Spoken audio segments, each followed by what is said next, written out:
The piano notes cut through the restaurant's polished silence, silencing whispers and clinking glasses. A 7-year-old girl's fingers danced across keys she'd never been taught to play, her hungry little brother clutching her torn dress. Not a single wealthy patron realized they were mocking the true owner of everything under that gilded roof. Where in the world are you watching from today? Drop a comment below and hit that subscribe button for more incredible stories that will touch your heart. "Play something for your supper, little beggar," Lawrence Whitfield sneered, his designer watch glinting under the crystal chandeliers of Celestine, Manhattan's most exclusive restaurant. The 50-something real estate magnate raised his champagne glass to the amusement of his equally wealthy dinner companions. The 7-year-old girl stood frozen, her tangled blonde hair falling over a face smudged with city grime. Her ocean blue eyes, however, remained defiant as she clutched her 2-year-old brother's hand. The toddler's whimpers grew louder, his small stomach audibly growling. "I'm not a beggar," the girl whispered, her voice barely carrying over the elegant piano music and sophisticated conversation. "My brother's hungry. We haven't eaten since yesterday." "Security!" a woman in diamonds called out. "How did these street children even get in here?" "This isn't a charity kitchen." The restaurant's patrons stared with mixtures of disgust and uncomfortable pity. A few looked away, suddenly fascinated by their $200 plates of barely touched food.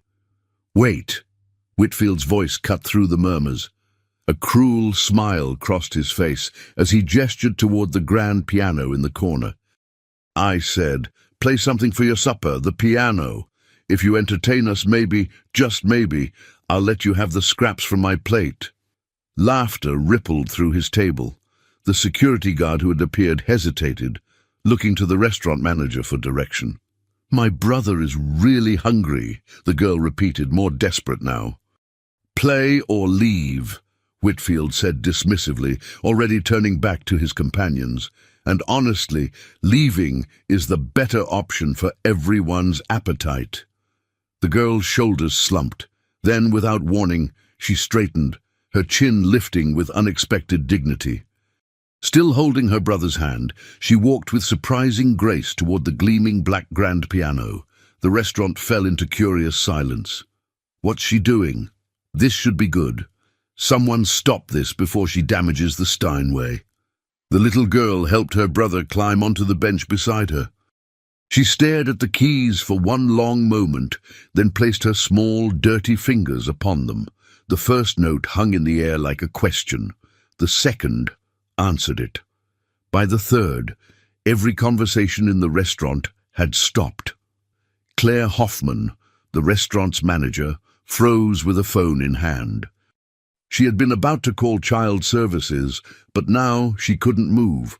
The melody flowing from the child's fingers was hauntingly beautiful, not the clumsy plunking everyone expected, but a complex emotional piece that professionals would struggle to master. "Moonlight Sonata," whispered an elderly patron.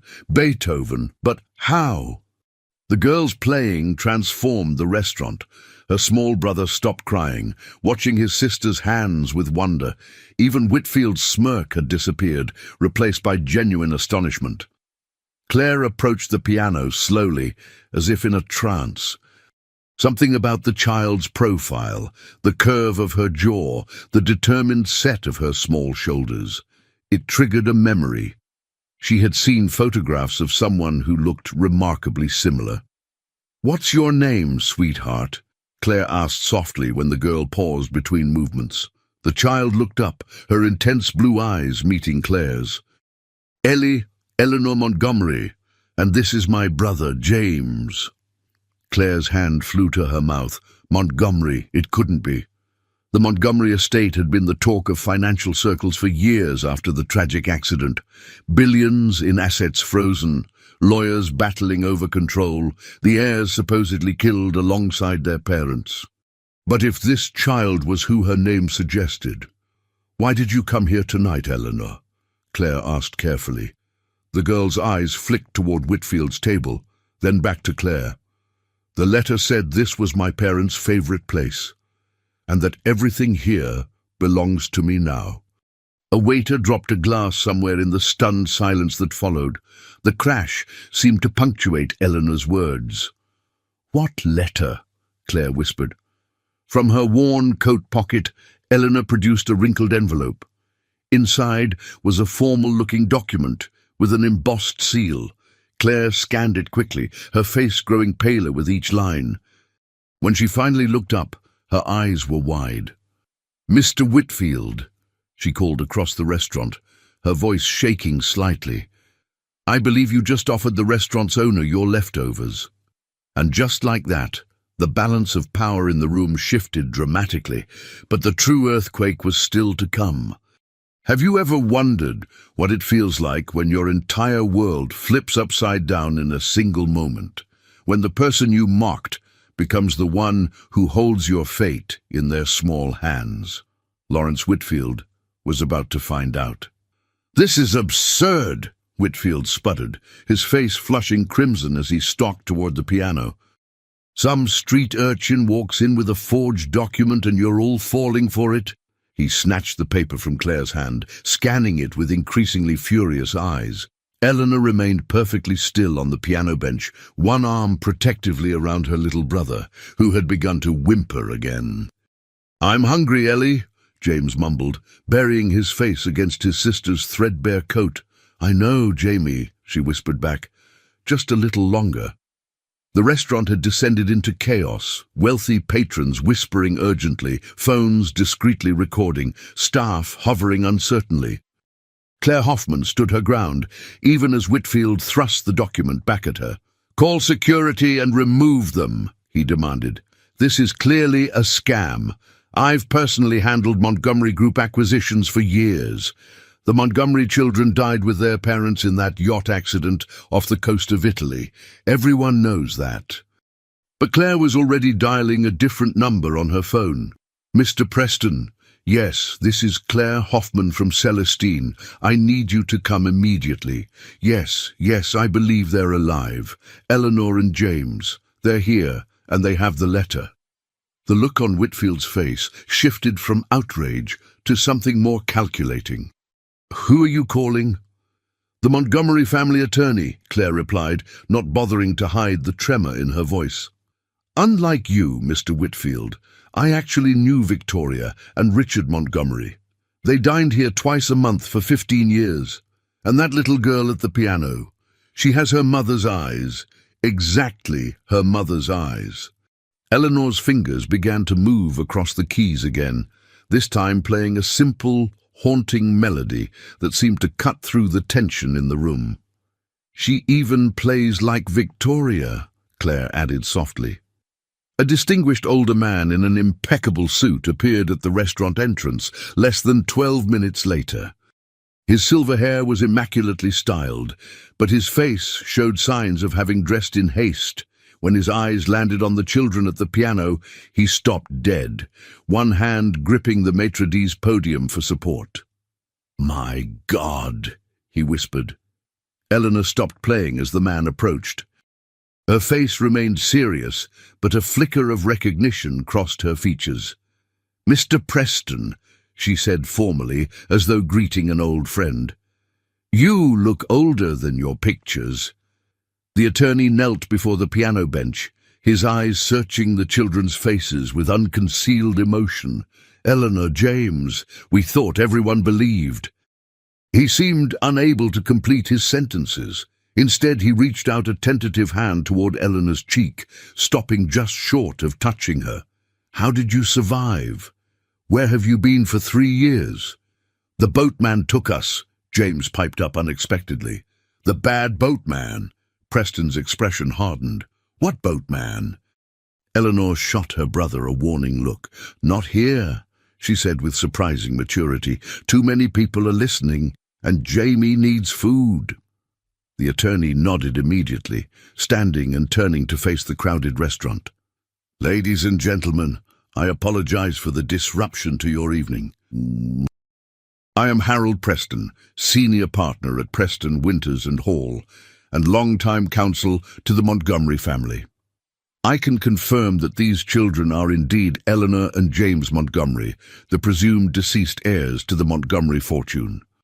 A collective gasp swept through the restaurant, followed by the unmistakable sounds of social media posts being hastily composed. Preston continued, "As of 3 days ago, when Eleanor turned 7, control of Montgomery Holdings, including this restaurant, legally passed to her as stipulated in her parents' will. While there will certainly be a thorough investigation into their miraculous survival and troubling 3-year absence, the documentation she carries is authentic. It bears my firm seal and my personal signature." Whitfield had gone completely pale, his earlier bravado evaporated. "This is impossible," he muttered. "The acquisition plans." "The Montgomery Tower project." Preston's sharp eyes turned to him. "Ah, Mr. Whitfield, I thought I recognized you. Your proposed acquisitions of Montgomery properties have been repeatedly rejected by the estate trustees. I believe you had a meeting scheduled with me next week to make yet another attempt." You could almost see the gears turning behind Whitfield's eyes as he reassessed the situation. With remarkable speed, his expression transformed into a sympathetic smile.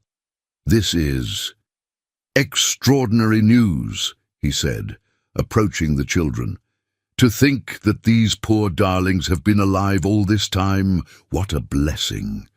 Eleanor, James, I'm Lawrence Whitfield, a great admirer of your late parents. Please forgive my earlier behavior. I had no idea who you were." Eleanor stared at him with eyes far too knowing for a 7-year-old. "But that's the problem, isn't it, Mr. Whitfield? You didn't know who I was, so you thought it was okay to be cruel."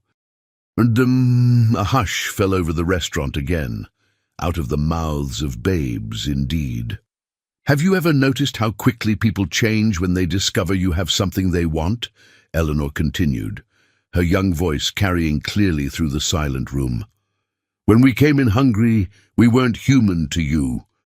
Now that you know I own the chair you're sitting on, suddenly we matter." Whitfield's smile became fixed, desperate. Now, young lady, it was all just a misunderstanding." "My brother is still hungry," Eleanor interrupted. "That hasn't changed in the last 5 minutes." She turned to Claire. "Can he please have something to eat? Something soft. He likes macaroni." As Claire hurried to the kitchen, Harold Preston placed a protective hand on Eleanor's shoulder. "There will be time for questions later. For now, these children need food, rest, and privacy." But as the attorney began to usher them toward a private dining room, Eleanor paused. Looking directly at Whitfield, she asked with deadly calm, "Did you know my parents, Mr. Whitfield? Because I remember them talking about you, and it wasn't very nice." Whitfield's face drained of color once more. And somewhere in the restaurant, someone began to applaud. Softly at first, then joined by others until the sound filled the luxurious space. The little girl who had entered as a beggar was leaving as a princess, with a fortune at her fingertips and, it seemed, secrets that some would kill to keep buried. But who exactly had kept these children hidden for 3 years, and why had they chosen this moment to emerge? The morning headlines screamed the news in bold type. "Montgomery heirs alive. Billionaire children return after 3 years." Every financial channel buzzed with speculation. Every social feed overflowed with shaky restaurant videos of the small girl at the piano. Eleanor Montgomery sat cross-legged on an enormous bed in the presidential suite of the Waldorf Astoria, watching her brother sleep peacefully beside her. After 3 years of sharing a threadbare mattress on a cold basement floor, the plush hotel bedding seemed almost too soft, too clean. "You should rest too," Harold Preston said gently from his position by the window, where he'd been fielding non-stop calls since dawn. "The doctors will be here at noon." Eleanor's piercing blue eyes fixed on him. "They'll want to take our blood, to prove who we are." Preston nodded, still visibly shaken by the children's miraculous reappearance. "It's standard procedure, but your documentation is impeccable. The letter, the trust details, even the private account numbers. Only Victoria would have known to include all of that. Mother said you'd help us, Eleanor said simply. She said you were the only one they trusted completely. The attorney's eyes glistened. I searched for you both for so long. The Italian Coast Guard recovered the yacht, the bodies of your parents and the crew, but you children were never found. Some theorized you had been taken by the sea. He cleared his throat. Eleanor, what happened that night? How did you survive? A knock at the suite door interrupted them. Claire Hoffman entered, carrying a tray of breakfast foods and followed by two stern-looking individuals in dark suits. Miss Montgomery, I've brought breakfast, Claire said warmly, setting down the tray. And these are Agents Russell and Chen from the FBI. Eleanor's small shoulders tensed visibly. James stirred in his sleep, but didn't wake. I'm afraid this isn't optional, the female agent said, addressing Preston rather than the child. Two presumed dead children with access to billions suddenly reappearing after 3 years raises significant concerns. Potential kidnapping, ransom situations, even questions of identity. We need preliminary statements today. Preston moved protectively toward Eleanor. She's 7 years old. She needs time to... It's okay, Eleanor interrupted, her voice small but steady. Mother said there would be questions. Something in the way she said it caused all the adults to exchange glances. Your mother told you there would be questions, Agent Russell asked carefully. When did she tell you this? Eleanor slid off the bed, careful not to wake James. She approached the breakfast tray and selected a strawberry, examining it as if she hadn't seen fresh fruit in years, which perhaps she hadn't. Before she put us in the hidden cabin, she finally answered, the night the bad men came for the papers. Preston inhaled sharply. Eleanor, are you saying the yacht accident wasn't an accident? The little girl bit into the strawberry, closing her eyes briefly at the taste. When she opened them again, they held a weariness no child should possess. Mother woke us up. There was shouting on the deck. Father was arguing with someone. She took us to a small room behind the bookshelf in their cabin, a panic room, she called it. She gave me the letter and told me to memorize the important parts. She said we had to stay hidden, completely silent, no matter what we heard. The room had gone deathly quiet. Even the FBI agents seemed to be holding their breath.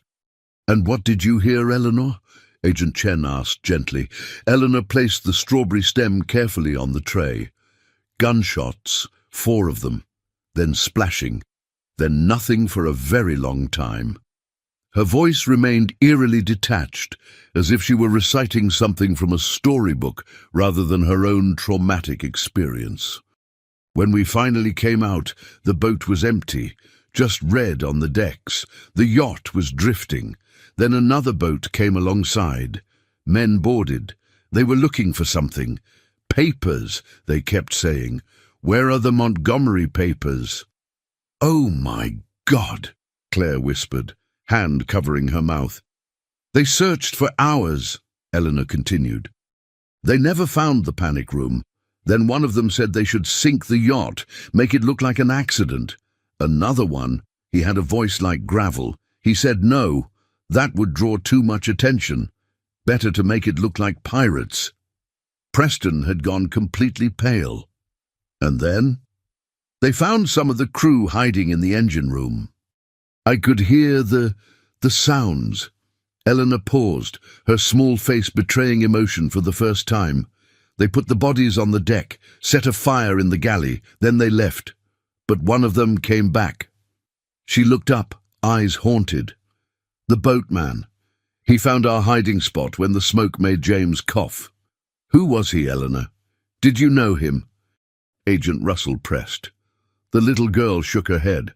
I never saw his face clearly, just his shoes, expensive ones with red bottoms. He said he couldn't leave us to die, but we couldn't go home either. He said there were powerful people who would kill us if they knew we were alive. He took us to his house, kept us in the basement. Her voice dropped to barely a whisper. For 3 years. Claire was openly crying now. Preston looked physically ill. The agents exchanged grim glances. "How did you escape?" Agent Chen asked. "He got sick, very sick. He started talking strangely, saying he had to make things right before he died. One night, he left the basement door unlocked. He left money and the letter on the kitchen table, and a note that said, 'Celestine Restaurant, go there.'" James began to stir on the bed, his small face scrunching as he woke. Eleanor immediately moved back to him, smoothing his hair with practiced maternal care. "The boatman, did he ever mention names?" "People who might have wanted to harm your parents," Agent Russell asked. Eleanor's eyes flickered toward Preston, then back to the agents. "He talked in his sleep sometimes. One name he said often. It scared him." "What was the name?" Preston asked, his voice barely audible. Eleanor hesitated, then said clearly, "Whitfield." The silence that followed was deafening. "Lawrence Whitfield, the man from the restaurant last night?" Claire finally asked. Eleanor shrugged her small shoulders. "Maybe. I don't know his first name. Just that the boatman would wake up screaming about Whitfield and the consortium. He said they'd kill him if they knew he saved us." Agent Russell was already on his phone, stepping into the adjacent room. Agent Chen knelt to Eleanor's eye level. "You've been incredibly brave, Eleanor. We're going to make sure you and James are safe now. No one will hurt you again." Eleanor looked at him with those unnervingly adult eyes. "That's what the boatman promised too," she said softly. "But someone always wants what we have, don't they? Mother said the money would make us targets forever." Preston moved forward suddenly, determination hardening his features. "Not this time, Eleanor. The full resources of your parents' empire will be dedicated to your protection. And I swear on my life, we will find who did this." Eleanor nodded solemnly, then turned her attention to her now awake brother, helping him sit up. "Look, Jamie, pancakes, your favorite." As the adults stepped away to confer urgently in hushed tones, Eleanor fed her brother small bites of pancake. The sunlight streaming through the suite windows caught on something metallic partially hidden in her sock, the glint of a small key on a thin chain around her ankle. What door did that key open? And what secrets had Victoria Montgomery entrusted to her 7-year-old daughter that were worth killing for? If you think the revelation about Whitfield was shocking, just wait. The true puppet master behind this deadly game hasn't even shown their face yet. And they're much closer than anyone realizes. Lawrence Whitfield paced his Central Park penthouse, crystal tumbler of scotch in hand, despite the early hour. 3 televisions played different news channels, all featuring the same story: the Montgomery children's miraculous return. "This is a disaster," he muttered, loosening his silk tie. "An absolute catastrophe." His private cell phone rang, the secure line used only for certain calls. He snatched it up, checking the caller ID, Consortium. "What the hell is happening?" demanded the voice on the other end, forgoing any greeting. "The Montgomery brats are alive. How is this possible?" Whitfield drained his scotch. "I don't know. Believe me, I'm as shocked as you are. I was there when they walked into Celestine last night. This jeopardizes everything. 3 years of careful planning, the acquisitions, the Montgomery Tower project. You think I don't know that?" Whitfield snapped. "Everything was proceeding perfectly while those kids were presumed dead. The trustees were finally warming to our offers. Now that little piano-playing princess controls it all."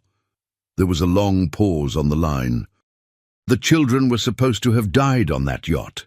Whitfield's hand tightened around the phone. "That wasn't my operation. Your people handled that end. And now we need to handle this new complication. What exactly are you suggesting?" Whitfield lowered his voice, eyeing his housekeeper who had just entered to collect breakfast dishes. "Nothing yet.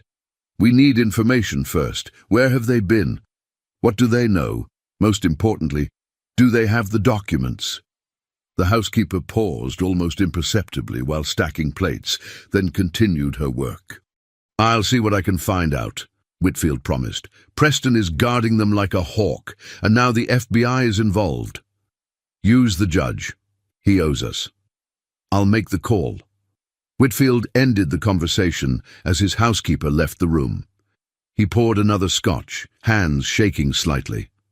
What he didn't notice was that his housekeeper, Mariana Diaz, had left her cleaning cart positioned just outside the door, and beneath the towels lay a small recording device, still running. 15 minutes later, Mariana sat in a staff bathroom, heart racing as she texted a secure number. They're talking about the children. You mentioned the operation on the yacht. Should I continue? The reply came almost instantly. Stay in place. Critical info. We'll contact soon. Mariana took a deep breath, deleted the messages, and returned to her duties. For 2 years she had worked in Whitfield's home, placed there by people she knew only as friends of the Montgomerys. Watching, waiting, and now, finally, the children had resurfaced. In the Montgomery Children's Hotel suite, controlled chaos reigned. Doctors confirmed the children's identities through preliminary DNA tests, comparing against samples from the Montgomery medical records. Security teams swept the premises hourly. Lawyers arrived with documents requiring signatures and explanations. Through it all, Eleanor remained a small island of eerie calm, only showing animation when caring for her brother or speaking with Harold Preston. The press conference is scheduled for tomorrow, Preston informed her gently. Just a brief statement to satisfy public curiosity and the shareholders. You won't have to speak if you don't want to. Eleanor sat at the suite's desk, methodically drawing what appeared to be floor plans with colored pencils. I should speak, she said without looking up. People will want to hear from me directly. It will make them feel connected, invested. Preston exchanged concerned glances with Dr. Amara Okafor, the child psychologist who had been observing Eleanor. The girl's vocabulary and mannerisms fluctuated between childlike simplicity and disturbing maturity. Eleanor, Dr. Okafor said carefully, you mentioned your mother gave you a letter the night of the attack. May I ask what was in it? Eleanor's pencil paused. Instructions, account numbers, names to trust, names to fear. She resumed drawing. And the location of the real documents. Preston leaned forward sharply. Real documents? Eleanor, what documents? The ones the bad men were looking for, she replied matter-of-factly. Mother called them the contingency files. She said they were insurance. A knock at the door interrupted them. Agent Russell entered, his expression grim. We need to move the children, he announced without preamble. Now. What's happened? Preston demanded, already gathering Eleanor's drawings. Judge Harmon just signed an emergency order placing the children in temporary state custody, citing extraordinary circumstances requiring evaluation of their mental state and claims. That's absurd. On what grounds? Supposedly concerns about identity fraud and the children's psychological welfare after trauma. Russell's disgust was evident. The petition was filed by a child welfare organization I've never heard of, but it was fast-tracked by Harmon himself. Judge Harmon, Preston repeated, eyes narrowing. He's Whitfield's golf partner. Exactly. This isn't about welfare, it's about control. Once they're in the system, Whitfield's people could potentially gain access or influence their care. We have maybe 30 minutes before the court officers arrive with the order. Where will we take them? Dr. Okafor asked, already helping James put on his shoes. My family has a cabin upstate, Preston offered. Remote, secure, off any records. Eleanor had stopped drawing, watching the adults with that unnerving calm. No, she said simply. Everyone turned to her. No safe houses. No hiding. She stood, folding her drawing carefully. That's what they expect. Mother's instructions were clear. If we were ever discovered, we should go to the spotlight, not the shadows. Eleanor, sweetheart, it's not safe. Preston began. "It's never going to be safe," Eleanor interrupted. "But if everyone is watching us, it's harder for them to make us disappear again." She handed her folded drawing to Agent Russell. "We need to go to the Montgomery building, the executive floor, Mother's old office." Russell unfolded the paper.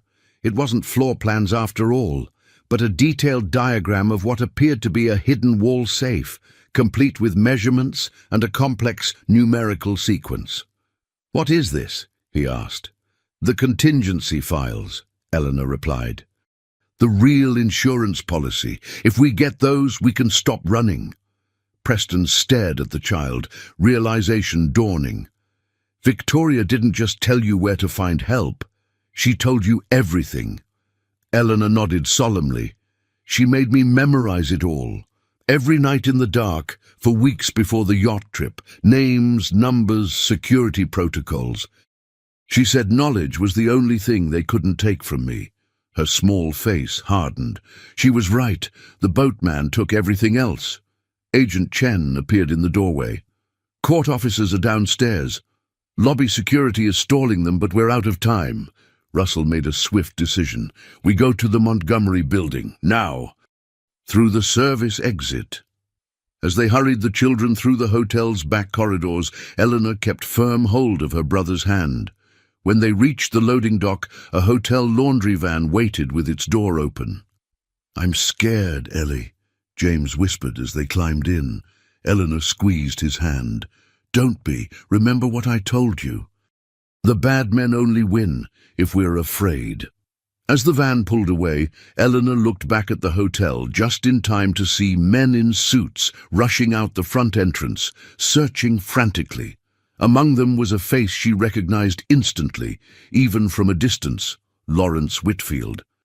And beside him, partially obscured but unmistakable to her, were a pair of expensive shoes with distinctive red soles. The boatman. Have you been wondering who really saved the children that night on the yacht? And why would he keep them hidden for 3 years, only to release them now? The answers lie behind a wall in Victoria Montgomery's office, and they will shatter everything you think you know about this story so far. The Montgomery building dominated the Manhattan skyline, its distinctive spire catching the afternoon sun. The laundry van approached via the underground delivery entrance, bypassing the media frenzy at the main doors.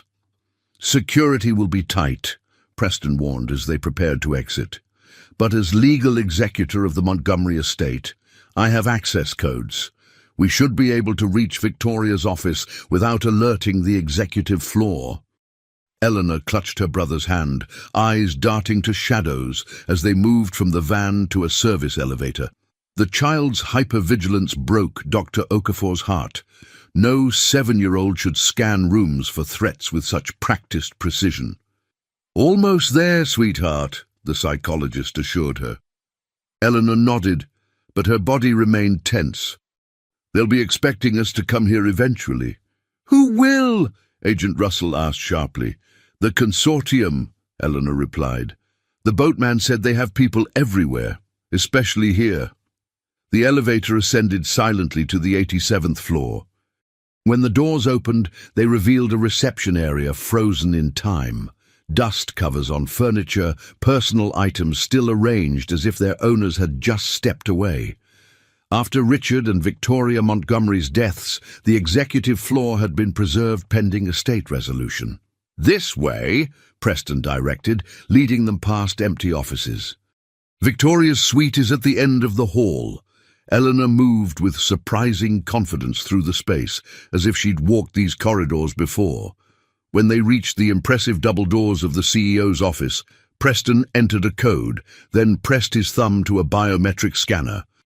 "Your mother added me as an authorized user after your father's first heart attack," he explained to Eleanor, "just in case." The doors swung open to reveal a spacious corner office with floor-to-ceiling windows overlooking Manhattan.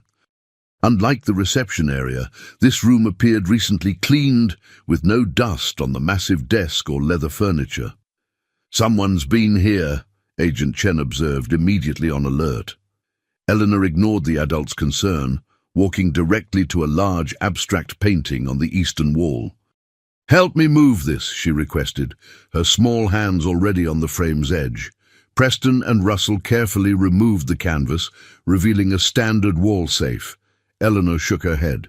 "Not that one. That's the decoy." She pointed to the wood-paneled wall beside it. 3 panels to the right, second from the bottom. "There's a pressure point in the corner." The agents exchanged skeptical glances, but Preston immediately knelt and pressed the panel as directed. A soft click sounded, and a section of wall recessed slightly. "My God," Preston whispered, "I had no idea this existed." "Mother said only 4 people knew," Eleanor said matter-of-factly. "Her father, their head of security, and me." The hidden compartment contained a sophisticated safe with both digital and analog components.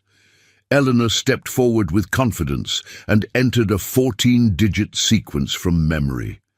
Next came a pattern of directional turns on a physical dial. Finally, she stood on tiptoes to speak into a small voice recognition grid. "Eleanor Victoria Montgomery, authorization Bluebird Rising." After a moment of processing, the safe door unsealed with a hiss of pressurized air. "Voice print accepted," announced a soft, computerized voice. "Welcome, Eleanor." Dr. Okafor couldn't hide her astonishment. "They prepared you for this, even as a 4-year-old?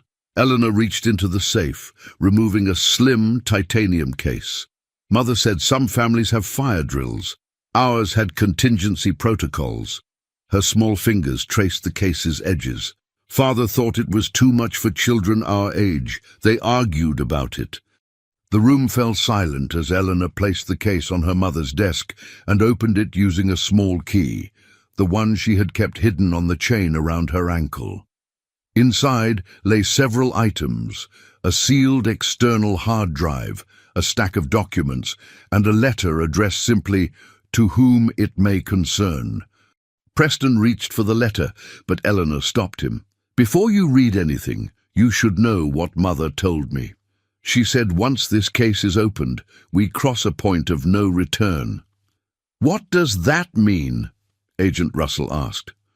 "It means," came a new voice from the doorway, "that you've just triggered a silent alarm that notifies certain interested parties that the Montgomery contingency files have been accessed." Everyone turned to see a tall woman in her 50s with silver-streaked black hair. She wore the uniform of the building's maintenance staff, but her bearing was anything but servile.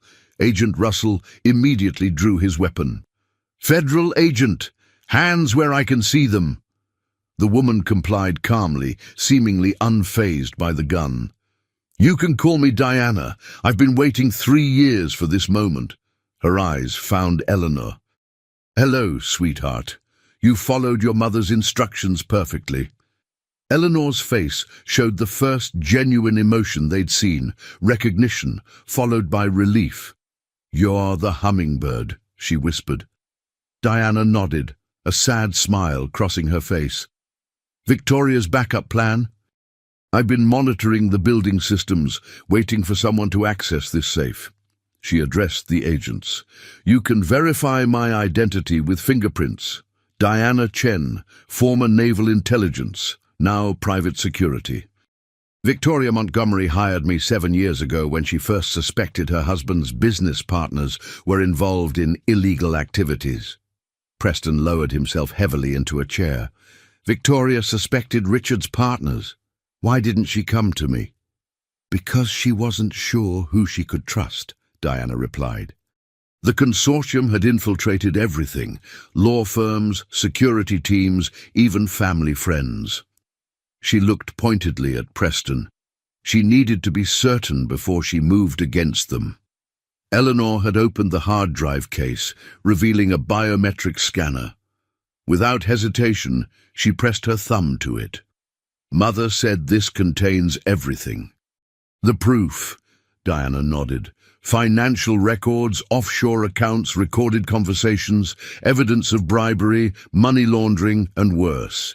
The consortium isn't just about real estate, Mr. Preston. They're about power, buying judges, politicians, regulators. And Whitfield is part of this consortium, Agent Russell asked. Whitfield? Diana actually laughed. Lawrence Whitfield is just a frontman, a well-paid puppet. She turned to Eleanor. Show them the list, sweetheart. Eleanor removed a final document from the case, a single sheet containing 12 names.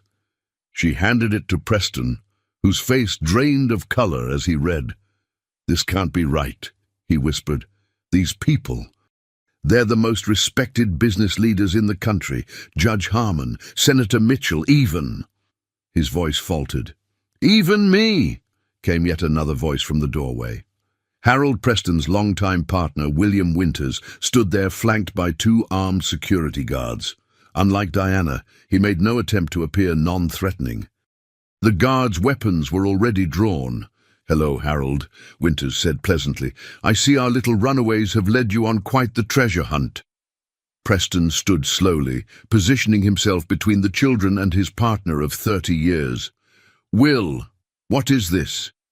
"Business, old friend, just business." Winters smiled thinly. "The Montgomery assets are too valuable to be controlled by a child. Surely you see that." Agent Russell kept his weapon trained on Winters. "FBI, drop your weapons," Winters sighed. "About that, you might want to check your credentials, Agent Russell. As of 40 minutes ago, you've been suspended pending an internal investigation. Something about evidence tampering in the Montgomery case. Judge Harmon signed the order personally." Russell didn't lower his gun, but doubt flickered across his face. "Will," Preston pleaded, "these children watch their parents being murdered. How could you be part of that?" "I wasn't," Winters replied sharply. "Richard and Victoria's deaths were regrettable. An operation that went too far. The plan was simply to recover certain documents they'd collected. The couple wasn't supposed to be on the yacht that weekend." Eleanor's voice cut through the tension. "You're lying," she said clearly. "Mother said you called Father that Friday. You told him to take the yacht out because there was a security concern at the house." Winter's composed facade cracked slightly. "Clever Victoria," he murmured, "always recording everything." He gestured to his guards. "Take the children and the case. We'll sort this out at a more secure location." "No!" Preston shouted, lunging forward. Everything happened in an instant. Diana moved with unexpected speed, disarming one guard. Agent Russell fired at the second. Dr. Okafor pulled James under the heavy desk, and Eleanor, small, seemingly fragile Eleanor, calmly pressed a button on her mother's desk that no one had noticed. Steel shutters instantly slammed down over the office doors and windows. Emergency lights activated, and a voice announcement began playing through the building's PA system. "Attention! Security Protocol Alpha 7 has been activated. All exits are sealed. Law enforcement has been notified. Repeat, Security Protocol Alpha 7 has been activated." In the confusion, Eleanor stood perfectly still, watching Winters with those unnervingly adult eyes. "Mother said you'd come yourself if we accessed the safe," she stated. "She said your ego wouldn't let you send someone else. That's why she made the safe's alarm silent, but set it to alert the FBI Cybercrime Division automatically." Winters' face contorted with fury. "You little—" "Choose your next words carefully," Diana interrupted, now holding both guards' weapons. "Remember who she is, what she controls." Eleanor turned to Preston, who was staring at his partner in stunned betrayal. "I'm sorry you had to find out this way. Mother liked you. She said you were one of the few who couldn't be bought." The wail of police sirens became audible in the distance. Winters looked from the sealed doors to the hard drive to Eleanor, calculation evident in his eyes. "This isn't over," he said finally. "The consortium doesn't end with me. We're everywhere." "I know," Eleanor replied with that disturbing calm. "That's why Mother made copies." For the first time, Genuine fear crossed Winter's face. Copies? Eleanor didn't answer. Instead, she went to her brother, who was peering fearfully from beneath the desk. "It's okay, Jamie. The bad men can't hurt us anymore." But was that true? The consortium's reach extended to judges, senators, and even the FBI. If William Winters, trusted family friend and legal advisor, could betray the Montgomerys so completely, who could they really trust? And perhaps most troubling of all, why was Eleanor, at just 7 years old, so prepared for all of this? What had Victoria Montgomery seen coming that led her to train her daughter so thoroughly for a war that no child should have to fight? The sirens grew louder. Help was coming. But Eleanor Montgomery knew better than anyone that rescue didn't always mean safety. After all, the boatman had rescued them once before. Speaking of the boatman, where was he now, and what role did he really play in this deadly game? I'll tell you this much: he's been hiding in plain sight all along, and his true identity will leave you speechless. The next 48 hours passed in a blur of FBI facilities, emergency hearings, and media frenzy. William Winters and Lawrence Whitfield were in custody, but Judge Harmon had disappeared. Eleanor and James were placed under protection in a penthouse safehouse with Diana Chen overseeing security.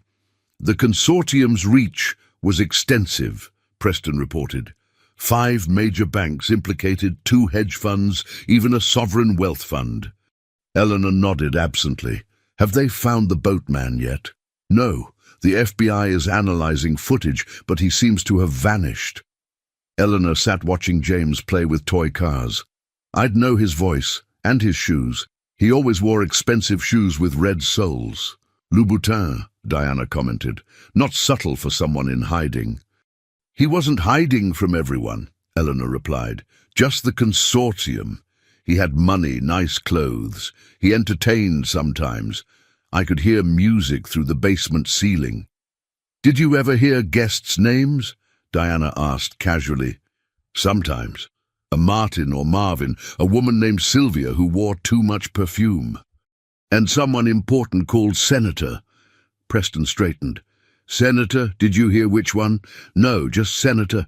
But there was a photograph in his study. The boatman with men in tuxedos. One had a flag pin on his lapel. Diana typed rapidly on her phone. Many senators wear American flag pins at formal events. A knock at the door revealed Dr. Okafor carrying a wrapped package. Building blocks for James, she explained, handing the gift to the excited toddler. As James tore into the package, Dr. Okafor asked Eleanor, "How are you feeling today?" "Fine," Eleanor replied with typical reserve. "It's okay not to be fine, you know," the doctor said gently. Something flickered in Eleanor's eyes, a crack in her composure. When can we go home? The question, so childlike in its yearning, reminded everyone that beneath her maturity, Eleanor was still 7 years old. Your parents' residence is being secured, Preston assured her. Just a few more days. Eleanor nodded, then asked unexpectedly, "Can I play the piano? There's one in the corner." She moved to the grand piano, beginning a haunting melody that seemed strangely familiar to Preston. "Is that Chopin?" he asked. Eleanor shook her head. "Mother's song. She composed it. She played it every night." The melody shifted, becoming darker. "She changed the middle section after she found out about the consortium," Dr. Okafor observed Eleanor carefully. "Music can express feelings we don't have words for." The secure phone rang, the direct line to the FBI. Diana answered, her expression growing serious. "They've identified the boatman," she announced. "Martin Chambers. Former security contractor for Montgomery Industries until Victoria fired him over an ethics incident." Preston frowned. "I remember. Excessive force with a protester. His body was found in his Brooklyn apartment. Single gunshot. It happened about 36 hours ago." Eleanor continued playing, her face unreadable. "Right after we went to Mother's office. They found surveillance equipment in his apartment, cameras recording everything in his basement." The FBI is recovering the footage now. Eleanor's playing grew softer. He was always afraid. Said they'd find him eventually. Was he protecting you or using you as insurance? Preston wondered. Eleanor didn't respond, focused entirely on the piano, but as her fingers danced across the keys, a single tear slid down her cheek, the first they'd seen. What are you thinking? Dr. Okafor asked gently.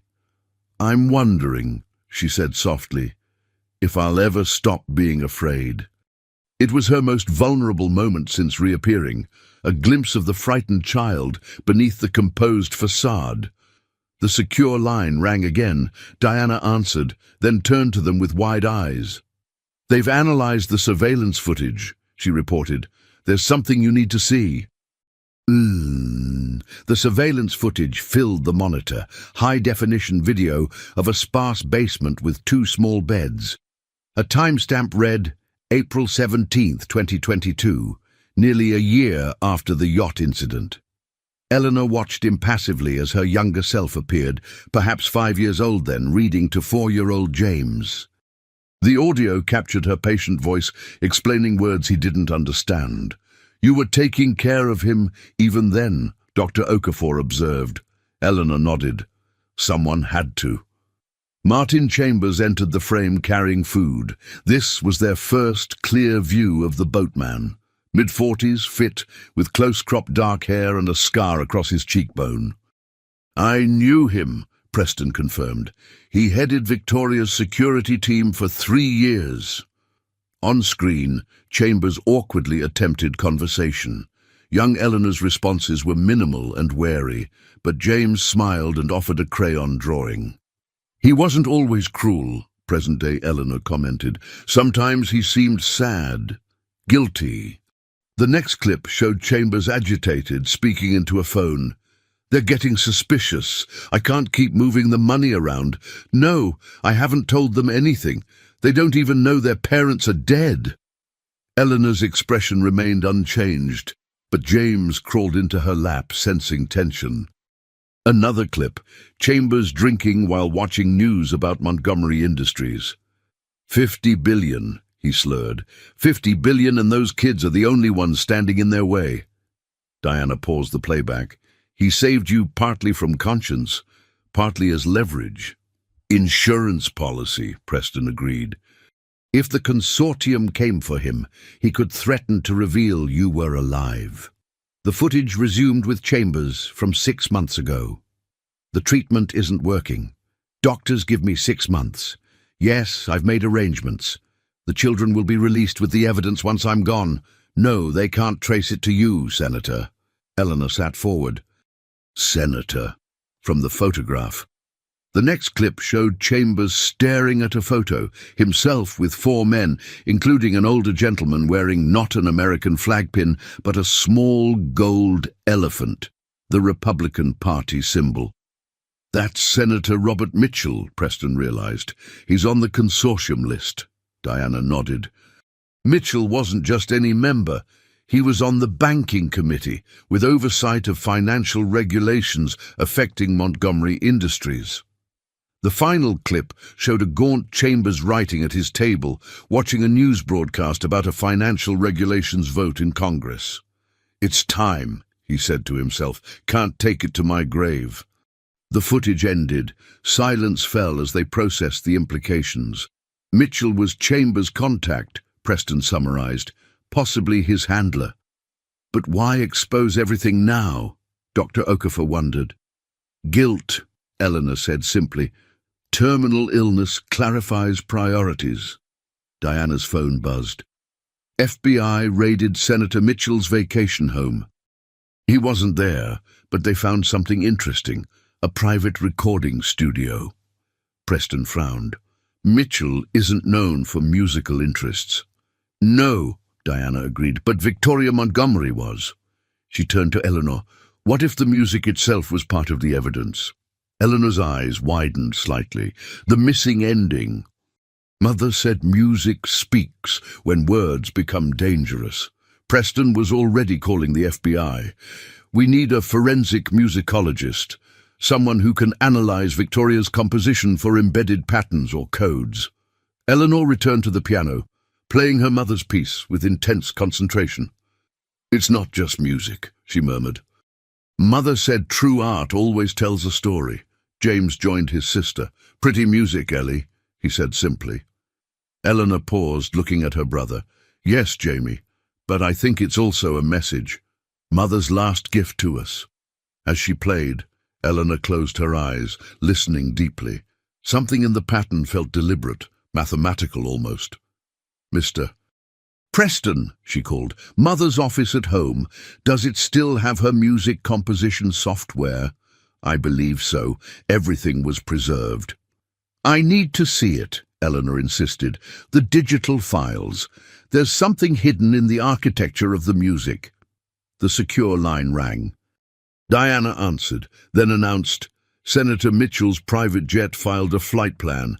Destination Cayman Islands." "It doesn't matter," Eleanor said with unexpected confidence. "Mother's evidence isn't just in the contingency files, it's everywhere. Redundant systems, even in her music." Eleanor stopped playing abruptly. "I know how to find it. We need to go to my house, now." For the first time since her reappearance, Eleanor seemed not like a prematurely aged child bearing unimaginable burdens, but like a 7-year-old with purpose, determined, hopeful, alive. The Montgomery mansion on Fifth Avenue stood like a limestone fortress. As their convoy pulled through the gates, Eleanor pressed her face to the window, drinking in the sight of home. "It looks exactly the same," she whispered. Security teams swept the property before allowing the children inside.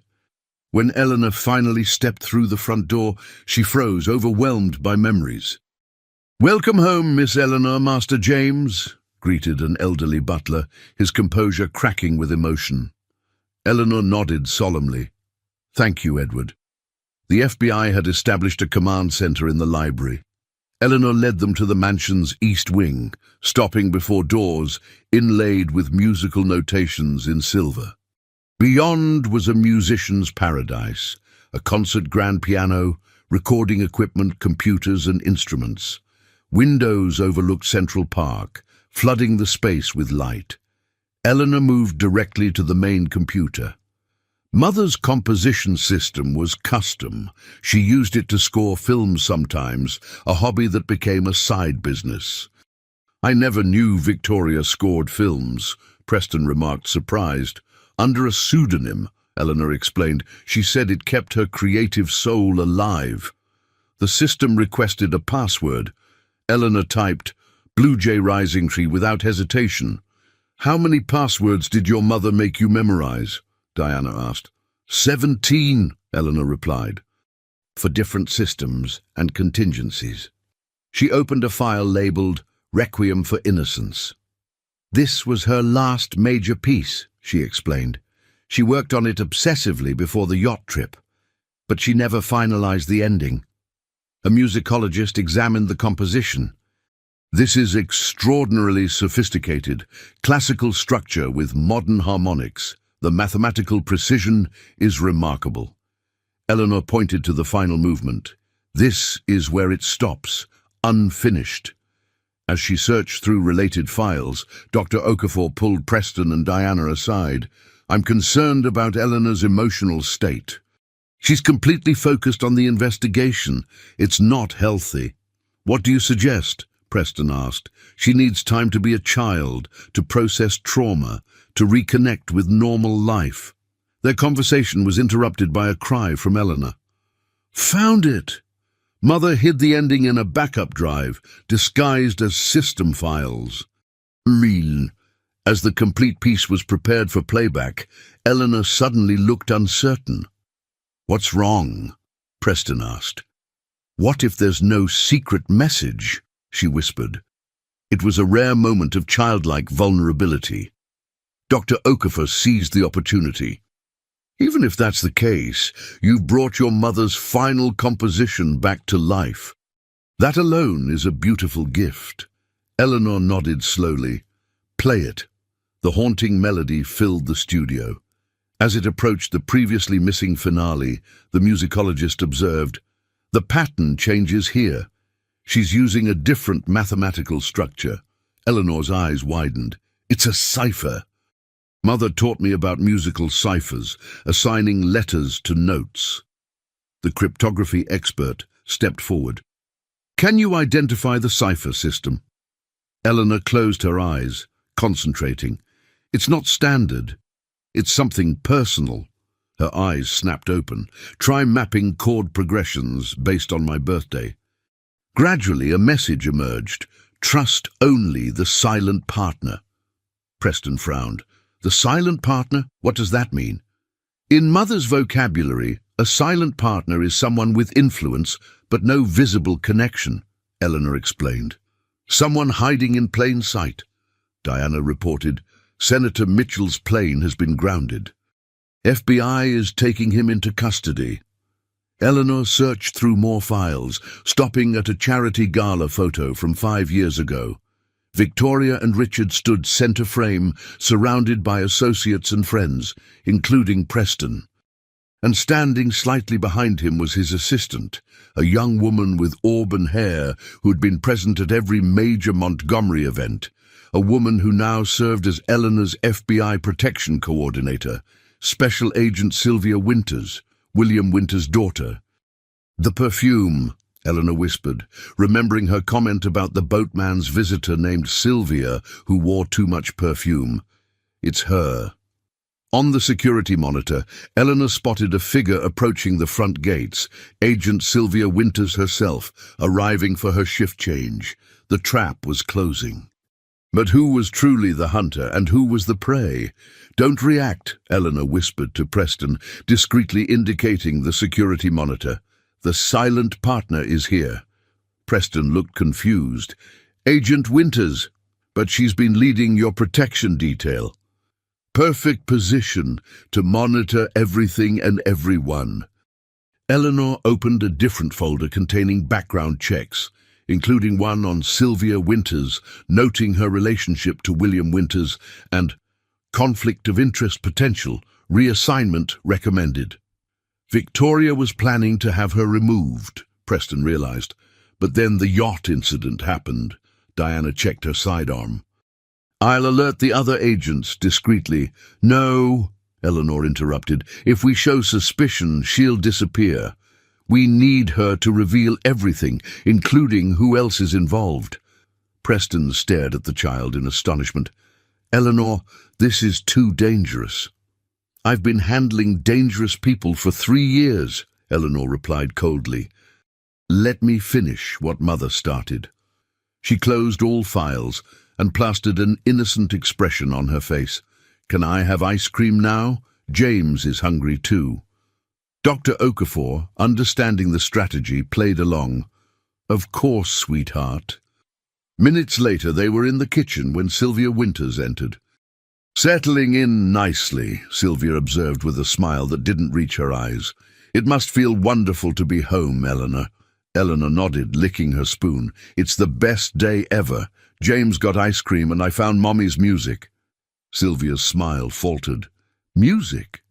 "My piano song," Eleanor elaborated innocently. "The one Mommy wrote for me."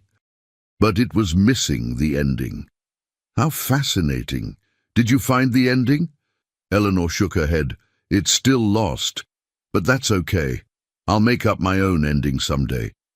The lie was delivered with perfect, childlike sincerity. Sylvia relaxed, checking her watch. "I'm here to relieve Agent Chen." "Oh," after discussing security arrangements, Diana suggested, "Eleanor, why don't you show James your old toys while we talk boring security details?" Eleanor took her brother's hand. "Can Agent Winters see my dollhouse later? Daddy built it special for me." "I'd love to," Sylvia answered with practiced warmth. 20 minutes later, Sylvia knocked on Eleanor's bedroom door. "May I come in? I heard you wanted to show me something." Eleanor opened the door, beaming. "My dollhouse. It's the best dollhouse ever." In one corner stood an elaborate Victorian dollhouse, nearly 6 feet tall and exquisitely detailed. My father made it, Eleanor explained. It has electricity and everything, even tiny hidden compartments for doll secrets. It's beautiful, Sylvia commented.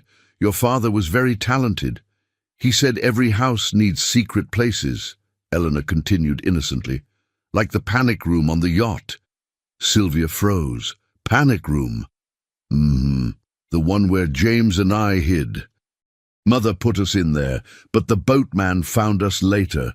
You never mentioned a panic room in your statements, Sylvia said carefully. Eleanor shrugged. Nobody asked. It was behind the bookcase in my parents' cabin. That's how we survived when everyone else. She trailed off, lip trembling. That explains so much, Sylvia murmured. We always wondered how you survived. Agent Winters, did you know my parents before? Sylvia hesitated. Yes, I worked security for some of their events. Your mother was. Remarkable. She liked gardenias, Eleanor said. Her perfume was gardenia and jasmine. Sylvia stiffened. Is that so? The boatman had a friend who visited. She wore a different perfume, very strong. Children have such vivid imaginations, Sylvia commented tightly. It wasn't imagination, Eleanor replied, suddenly sharp. It was Clive Christian #1, the same perfume you're wearing right now. The room went still.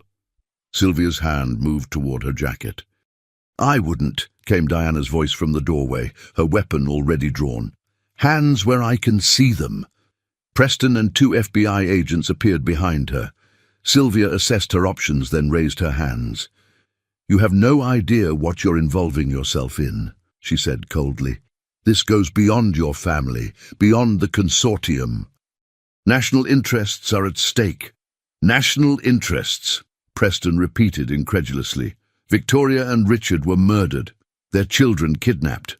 What national interest justifies that? Sylvia laughed bitterly.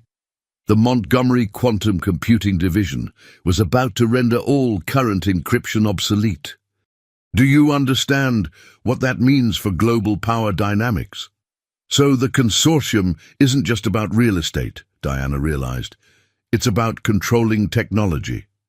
The consortium is merely one arm of a much larger organization, Sylvia replied, one that Victoria was preparing to expose. As agents moved to apprehend her, Sylvia looked directly at Eleanor.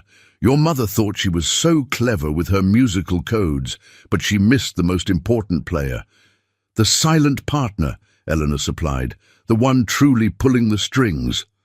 Sylvia's smile was chilling. Precisely, and you still don't know who it is, do you? Sylvia Winters' arrest sparked a chain reaction. 3 more consortium members were taken into custody, 2 committed suicide, and 7 remained at large, including the mysterious silent partner. 1 week later, Eleanor sat in Victoria Montgomery's home office, reviewing security footage. The mansion had been transformed into a fortress with round-the-clock protection. Sylvia isn't talking, Preston reported, looking exhausted. Not even with immunity offers. Fear is a powerful motivator, Eleanor observed, scrolling through files. Whoever the silent partner is, Sylvia fears them more than prison. Eleanor had grown increasingly withdrawn, spending hours combing through her mother's records while James played with Dr. Okafor. Eleanor, Diana said gently, you don't have to solve this alone. The FBI's best analysts, they don't know what to look for, Eleanor interrupted. Mother left clues specifically for me. She opened a folder labeled Richard Personal, containing photographs of her father at various events. One image caught her attention, her father with a distinguished older man at a private airfield. Who is that with father? She asked. Preston leaned closer. Bradford Hughes, former chairman of the Federal Reserve. Your father served on his advisory committee. Eleanor found several more photos of her father with Hughes. Were they close? Professional colleagues, though Hughes attended your parents' anniversary party before the yacht incident. Your mother mentioned he'd supported her quantum computing initiative. Eleanor checked the mansion's security logs, finding 14 visits from Hughes in the year preceding the yacht incident, unusually many for a business associate. "He was here the day before we left for the yacht," she noted. And again, 3 days after the incident was reported. Diana moved closer, ooved. "Why would he come after your parents were presumed dead?" Eleanor pulled up security footage, showing Hughes with William Winters searching Victoria's office, examining books and moving paintings. The contingency files, Preston realized. They didn't know about the hidden safe. Eleanor correlated Hughes's visits with major decisions about Montgomery Industries' quantum computing division. He had access to everything. Father trusted him completely. Diana reported, "Hughes's current location unknown, last seen at his Wyoming ranch 3 days ago." Eleanor discovered a new image, Hughes at her 5th birthday, presenting her with a gift. In the background were a pair of shoes with distinctive red soles. "It was him," she whispered. "Hughes wasn't just consortium. He was the silent partner, and he was the boatman too. Why would he save you if he was part of the conspiracy?" Diana questioned. "Insurance," Eleanor answered. "Mother's files would have exposed him with everyone else, but with us hidden, he had leverage over the consortium. He could always threaten to produce us if they turned against him." Preston shook his head in disbelief. Bradford Hughes, advisor to 3 presidents. The implications are staggering. Eleanor pulled up Victoria's patent application for a quantum encryption system. Mother was going to open source it, make it freely available to prevent any single entity from controlling it. Her eyes hardened.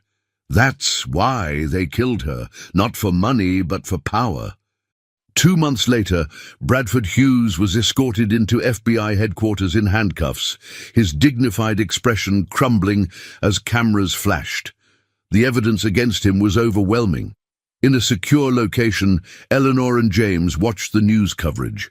Eleanor's face remained solemn, but her eyes shone with vindication. "Is the bad man gone forever?"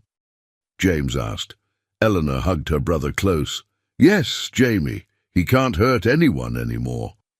Preston entered with Dr. Okafor and Diana, now the children's head of security. "It's done," Preston announced. "The patent has been registered under the Montgomery Open Source Initiative. Your mother's vision is reality." Eleanor nodded, a weight visibly lifting from her shoulders. "And the foundation?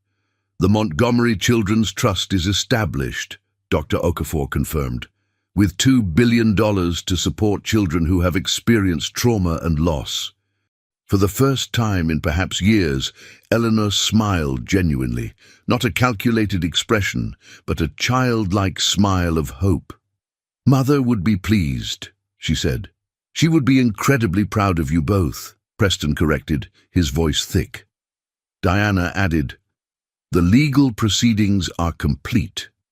Your status as heirs is fully restored, with Preston as guardian until you come of age. Does that mean we stay here forever?" James asked hopefully. "This is your home," Preston assured him, "for as long as you want." Eleanor walked to the window, gazing at the Manhattan skyline. At 7 years old, she had faced unimaginable trauma, outsmarted dangerous conspirators, and reclaimed her birthright. But the most remarkable victory wasn't measured in billions. It was measured in her brother's laughter, in knowing he would have the childhood their parents wanted. And perhaps, in time, she might reclaim some of her own childhood too. "Ellie," James called, "will you play the piano, the special song?" Eleanor turned with a soft smile. "Yes, Jamie, but I've changed the ending." She moved to the grand piano, her fingers finding the keys with practiced ease. Victoria's composition flowed into the room, but when it reached the finale, Eleanor added her own variation, transforming the questioning chord progression into something triumphant and peaceful. "That was beautiful," Dr. Okafor said, wiping away a tear. "What do you call it?" Eleanor closed the piano lid gently. Coming home. Outside, Manhattan continued its relentless pace, but within these walls, two children who had lost everything had found something precious again: safety, family, and most importantly, hope. Eleanor Montgomery, the little pianist, who had walked into a restaurant as a beggar only to be revealed as a billionaire, had finally claimed her most important inheritance, the right to be a child again.